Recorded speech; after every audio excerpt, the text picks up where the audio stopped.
Now go to Mr. Hamadeh. Thank you, Mr. Chairman. General Collins, there's a huge contrast between what Israel was able to accomplish jointly with the U.S. and partners in stopping hundreds of missiles and drones. And we saw how just one drone was used to tragically kill our soldiers in Jordan. Now, are we better able to counter drone threats in the region than when Iran barraged Israel last year?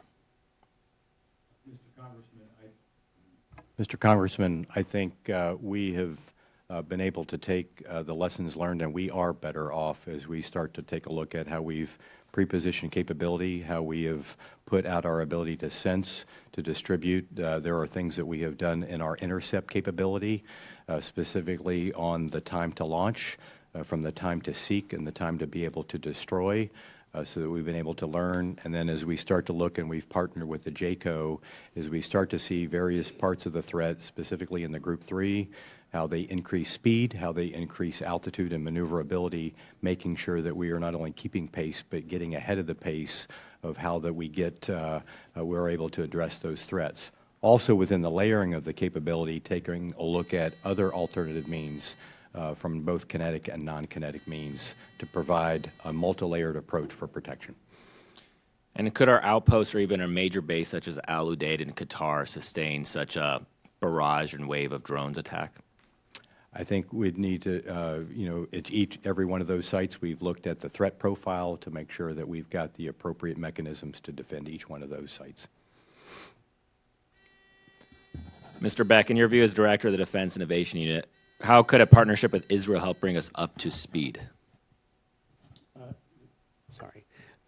So I think there are probably two forms of getting to kind of specific technologies. The first one is actively learning from the experience that the Israelis are having, where they're putting obviously an enormous amount of effort into the challenge. They're seeing it every single day. And they have extremely adept technology in Israel, plus they're very adept at leveraging technology from the rest of the world.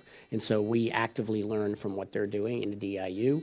And then the second piece is specific kit, specific technology, specific companies that are doing that in Israel. And one of the things about DIU, when we will, if the very best capability is from one of our allies or partners, we will we'll take that on board. And sometimes one of the 2 or 3 prototypes that we end up awarding to will be from one of our allies or partners.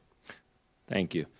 And General Austin, the 2021 NDA requested a joint electronic warfare training range plan. Are you familiar with that?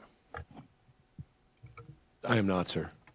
Okay, we're going to submit this question for the record. I hope to just get a response, okay? Absolutely. And I know we have got votes coming up. Mr. Chairman, I will submit my final questions for the record. I yield back.